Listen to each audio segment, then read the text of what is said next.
Today we're going to take a bit of a look at one of America's greatest thinkers. And because the guy was so prolific, I'm going to pick and choose from thousands of pages because I think he was getting really close to solving one of the biggest questions human beings have ever asked.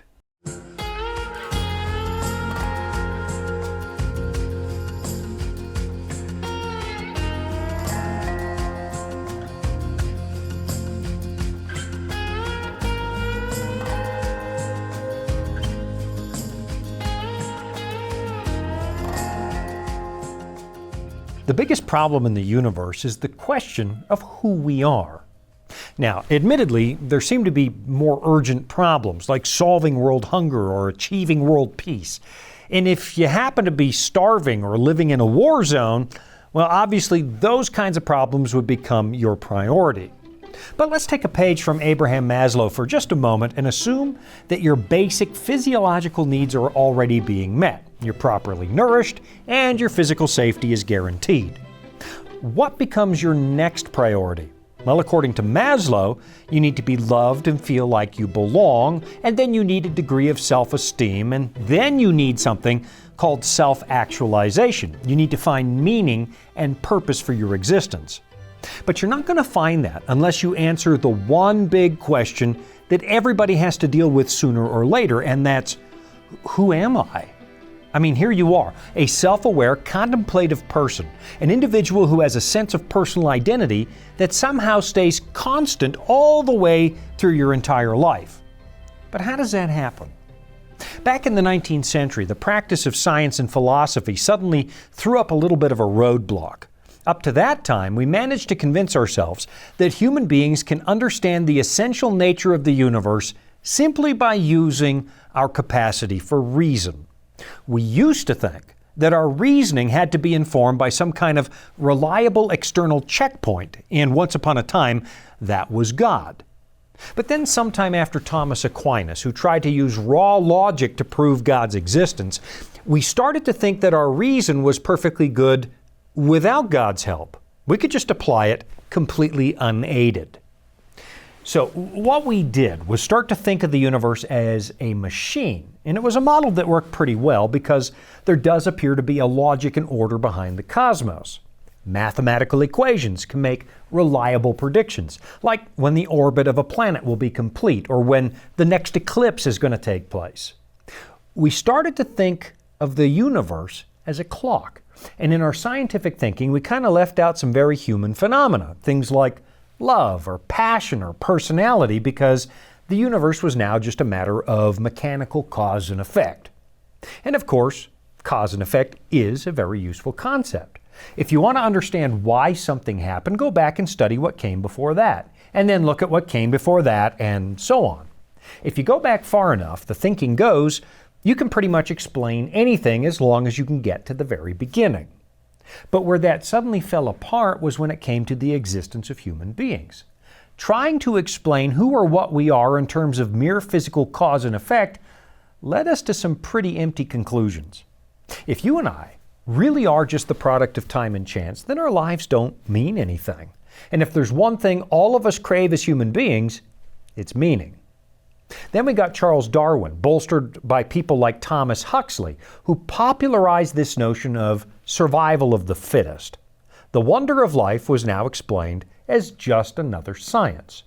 They said organisms mutate, they change, and if they happen to develop a new trait that makes survival easier, then that trait begins to dominate. Not to make it seem too simplistic, but if your fins mutate and they become wings, you can fly. And now your flightless cousins are more likely to get eaten by the predator, which means it's far more likely that you're going to live and produce a bunch of offspring who have the same advantage as you. They've got wings. Now, in reality, it's more complicated than that, but that's the basic idea.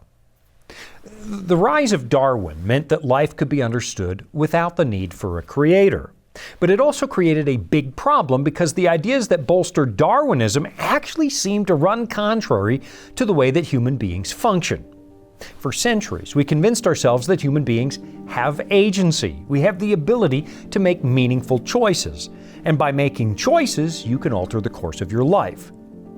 But if everything is really just a case of cause and effect, and you and I are the product of a mindless mechanistic universe, then everything we do is just the mindless product of something that happened in the past. You think you actually decided to go to the beach today? No, you didn't. Everything that happened in the distant past brought the whole world to this moment and predetermined your actions, and it just conspired to make you think you actually made a decision. This is a philosophy that some people call determinism or even fatalism, and it's basically the idea that nobody has a choice about absolutely anything. All of us are just being carried along by the mindless universe and the physical principles that drive it. Your emotions, those are nothing but chemical reactions. Your sense of pleasure or pain, more chemicals. Your sense of identity, well, that's an illusion because in a fatalistic universe, there's no such thing as free will. And I know. It seems like only philosophical eggheads living in ivory towers would think this way. But you can actually see this kind of belief system starting to play out in the world of 21st century morality. Let's consider what happens when somebody does something really, really awful. Most of us are convinced there must be some kind of underlying reason for that behavior. And of course, sometimes there is. Sometimes antisocial criminals develop their evil personalities because of the way they were raised. But if you follow that train of thought all the way to its logical conclusion, you suddenly end up in a place where nobody is actually responsible for just about anything. Everybody's just performing a mindless role in the universe like every other meaningless object. The whole concept of morality and moral choice, that becomes meaningless. This was a thought that drove a lot of later existential philosophers completely nuts, people like Nietzsche or Camus. If you look at their writings, you'll find an awful lot of despair, tortured questions asking, what's the purpose of living if I don't have any choice? If I'm just being involuntarily carried along by this mindless stream of cause and effect, then what's the point of even trying to exist in a meaningful way? There's nothing you could do to make your life any better then, is there? There's nothing you can do to improve your character or change who you are. There's absolutely no point to being either pessimistic or optimistic because nothing you do is going to change anything. The script has already been written by the universe with no edits allowed.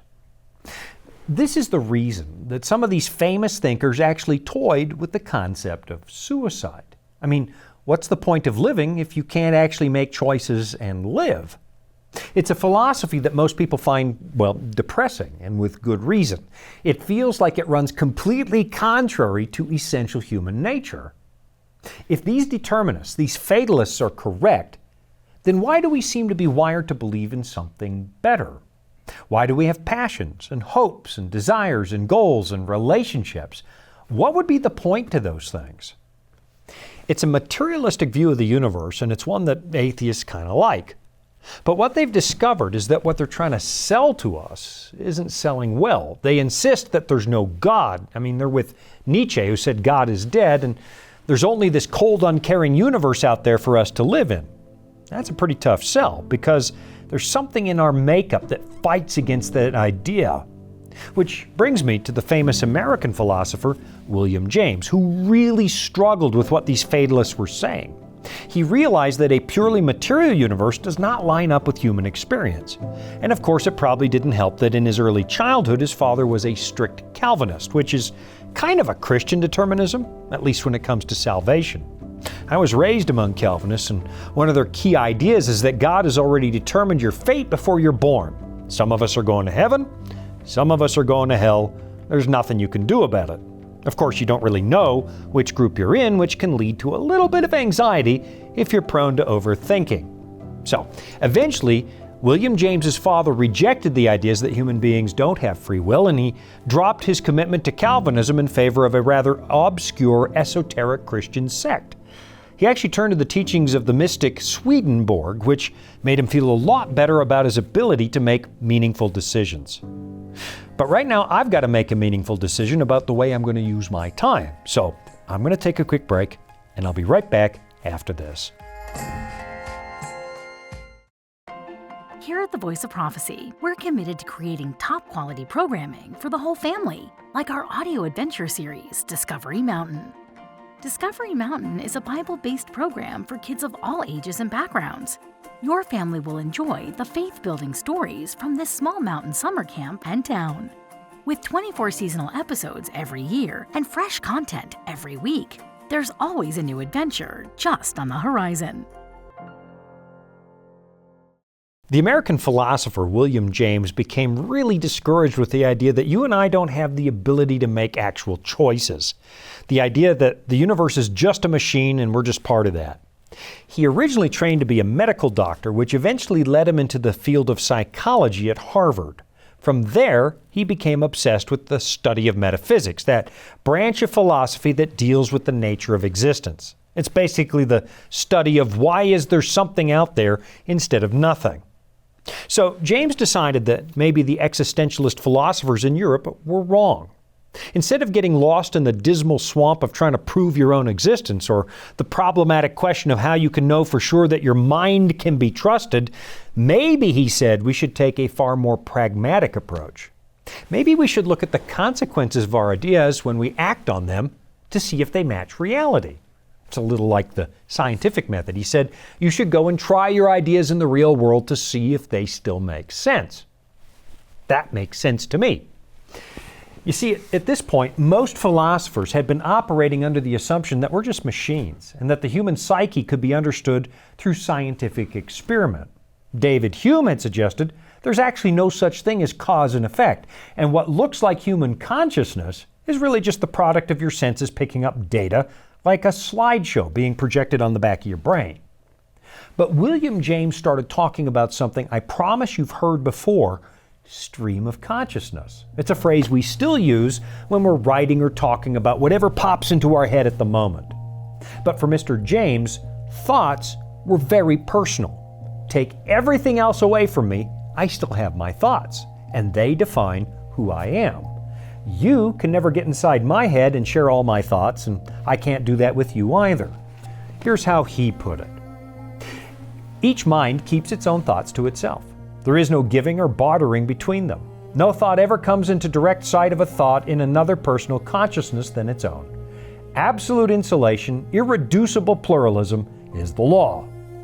Essentially, he's saying that you are your thoughts, and the moment you stop having thoughts, that probably means you're dead. And in that regard, he kind of agrees with something the Bible says. Put not your trust in princes, the Bible says, in a son of man in whom there is no salvation. When his breath departs, he returns to the earth. On that day, his very plans perish. In other words, the moment you stop thinking is the moment your conscious existence actually comes to an end. And that conscious existence, that conscious mind, Mr. James said, is allowed to make choices. The world around you is very real, and you can ignore all the nonsense coming from those French existentialists. You have the ability to make real choices about how you interact with the world. The way he put it, he said, you have the will to believe. And I know that sounds like common sense, and it's hard to believe that somebody made a name for himself by teaching people you get to choose. Because for most of us, doesn't that seem kind of obvious? For William James, though, who was one of the founding fathers of modern psychology, that idea was kind of liberating. The course of his life, he discovered, was not predetermined. I mean, of course, there's always something we can't control, and there are circumstances that happen against our will, but even then, inside the confines of what you can't control, you can still control yourself. And this is where it gets interesting. William James was convinced there's got to be something more to our existence than just a cold, empty universe. He looked at the work of some European psychologists and he said that they were, I quote, bent on studying the elements of mental life, dissecting them out from the gross results from which they are embedded, as far as possible, reducing them to quantitative scales. What's he saying? Well, they were trying to be strictly scientific about human nature. And that, said James, is ridiculous. You can't reduce what it means to be human so that it fits in a spreadsheet full of facts and figures. I mean, yes, the brain has chemistry, and yes, we are kind of prisoners of our biology. But to say that human existence is just a machine, it runs completely contrary to the way we actually experience this world. It ignores our subjective sense of being conscious. Again, here's how James described it. The continuous flow of the mental stream is sacrificed, and in its place, an atomism, a brick-bat plan of construction is preached, for the existence of which no good introspective grounds can be brought forward, and out of which presently grow all sorts of paradoxes and contradictions, the heritage of woe of students of the mind. Okay, to put that simply, a purely material universe doesn't match reality. It doesn't account for our existence. I mean, we really still don't know what consciousness is. I've seen attempts by atheists to explain it in purely rational physical terms, but I promise you, not one of these so-called explanations actually matches human experience. Some things cannot be explained in a lab. To this day, consciousness remains one of the biggest problems that skeptics face. They have to explain this split between the mind and the body. In fact, some people actually call that the mind-body problem. How in the world did self-aware, contemplative beings like you and me just emerge from a purely mechanical universe? It doesn't seem possible. Back in James's day, people were convinced there's got to be a mechanistic explanation for just about everything. But if you think about it, if you're going to lean on reason to figure out the universe, that actually puts our brains at the very apex of the universe. And that left William James unconvinced. In fact, in 1910 he wrote, "I firmly disbelieve myself that our human experience is the highest form of experience extant in the universe. I believe rather that we stand in much the same relation to the whole of the universe as our canine and feline pets do to the whole of human life. They inhabit our drawing rooms and libraries. They take part in scenes of whose significance they have no inkling. They are merely tangent to the curves of history, the beginnings and ends and forms of which pass wholly beyond their ken. So we are tangents to the wider life of things." He's saying we just aren't capable of knowing everything, which of course brings us to the subject of God. And I think one of the reasons I'm attracted to the philosophy of William James, at least in part, is because he kind of threw the brakes on the raw atheism that was taking over Europe at the time. Hang on, he said, there has got to be a God. There's got to be something that explains why we're wired the way we are. So of course, I resonate with that. But the nature of God is where I part company with William James, even though I think he was onto something. Let me see if I can explain. Philosophers in James's time were addicted to something called monism. They were looking for an idea that would harmonize everything in the observable universe.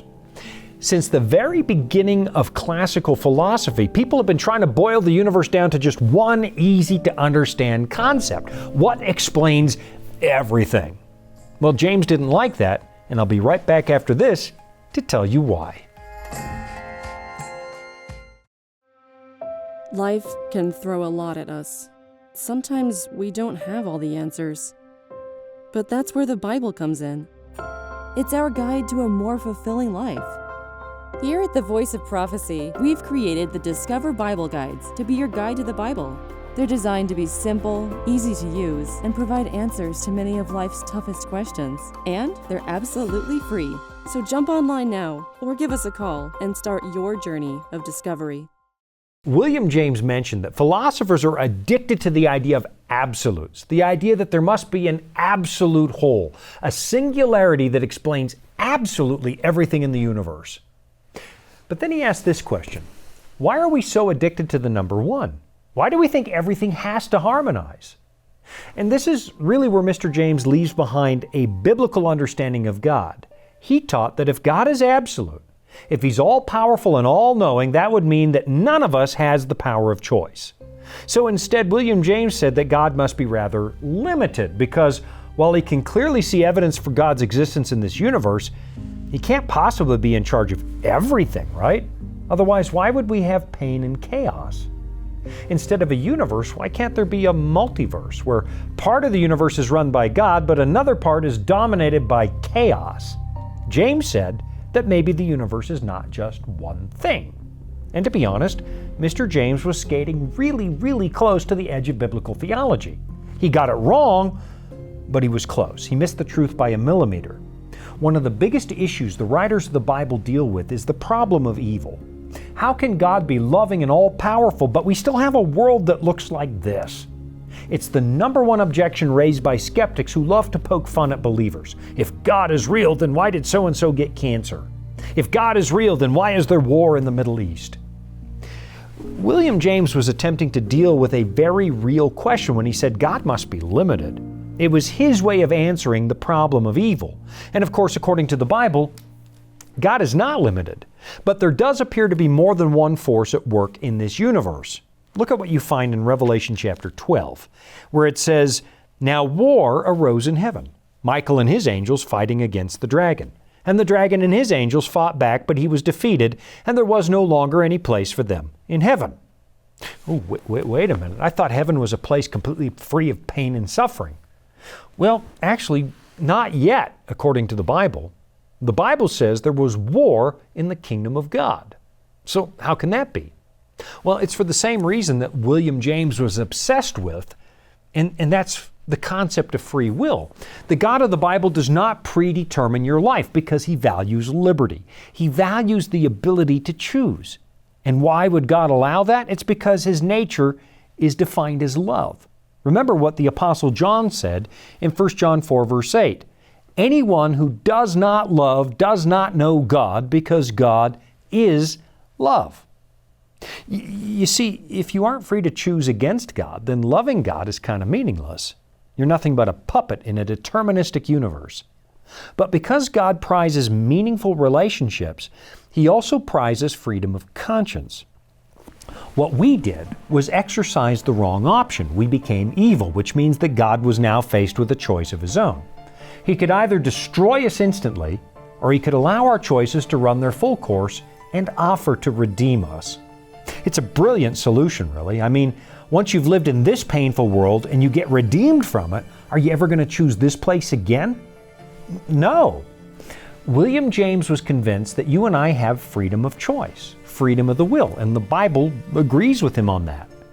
This is the reason that chaos sometimes appears to reign over our existence. It's not because God is limited, it's because He's love, and He's letting us experience exactly what we asked for. And of course, the next question we've got to ask is how in the world a God of love could let us live in this condition forever? And this is the part that William James missed. God doesn't do that. Just listen to the words of Jesus, and I want you to notice how realistic the Bible is about the painful nature of living in this world. "Truly, truly, I say to you," Jesus said, "you will weep and lament, but the world will rejoice." So, He's addressing this idea that the world we live in seems to reward evil. Good people suffer, bad people get away with everything. Now, here comes the rest of the story from Jesus Himself. "You will be sorrowful, but your sorrow will turn to joy. When a woman is giving birth, she has sorrow because her hour has come. But when she has delivered the baby, she no longer remembers the anguish for joy that a human being has been born into the world. So also, you have sorrow now, but I will see you again, and your hearts will rejoice, and no one will take your joy from you." All right, time for another quick break, but I'll be right back after this. Dragons, beasts, cryptic statues. Bible prophecy can be incredibly vivid and confusing. If you've ever read Daniel or Revelation and come away scratching your head, you're not alone. Our free Focus on Prophecy guides are designed to help you unlock the mysteries of the Bible and deepen your understanding of God's plan for you and our world. Study online or request them by mail and start bringing prophecy into focus today. On more than one occasion, the Bible compares the difficulty of living in this world to labor pain. In Matthew chapter 24, the Greek word used to describe things like war, famine, and pestilence is odin. Most English Bibles render that word as sorrow, which is a pretty good translation, but odin literally means contractions or birth pangs. It's reminding us that our current existence is painful.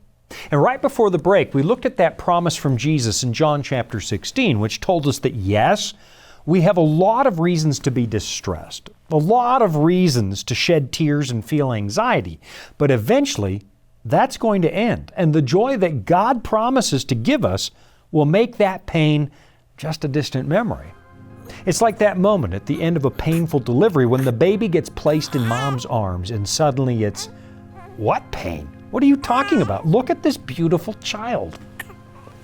Look, There's a reason we find it deeply unsatisfying when atheists tell us there's nothing more to our existence than a cold, empty, mechanical universe.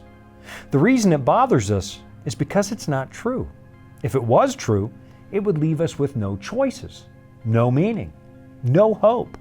And there's something in the heart of every human being that really pushes back against that kind of existence. It's why William James tried so hard to push back on the nihilism and fatalism that were pouring out of the classrooms of Europe and starting to show up here in America. One famous historian pictured James like a doctor, quarantining the dangerous ideas from Europe so they wouldn't infect the United States.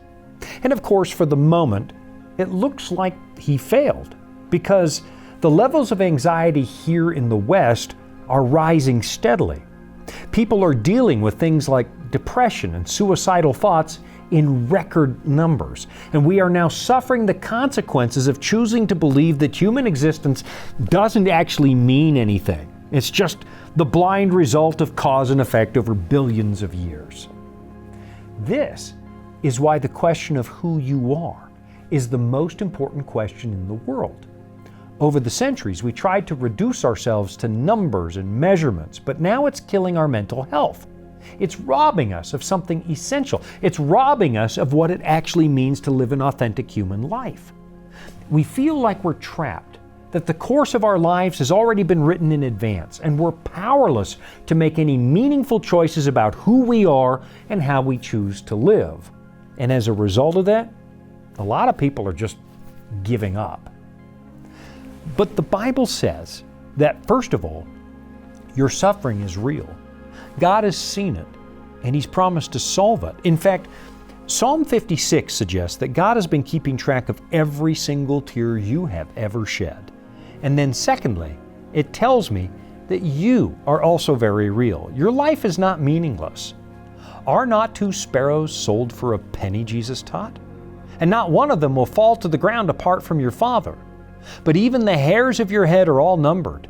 Fear not, therefore, you are of more value than many sparrows. The moment we try to decouple our gift for rational thought from the God who gave us that gift in the first place is the moment when everything started to go off the rails. And today, I fear we're reaping a very bitter harvest. I know, again, some of you think this is just a book of fairy tales, some mythology written by ignorant and superstitious people who just didn't know any better and didn't have science. But maybe it's time to give this book another look. Because what if you found exactly what you're looking for? What if you found exactly what was missing in these pages? What if this really is a communication from the one who made you? I'm Shawn Boonstra. Thanks for joining me. This has been another episode of Authentic. Hey, would you help us out? Click that like button, subscribe, and then drop a comment. That by far is the easiest way to help more people watch Authentic. It takes just a few seconds, it's free, and it helps Authentic reach people who are interested. So go ahead, like, comment, and subscribe. Thanks.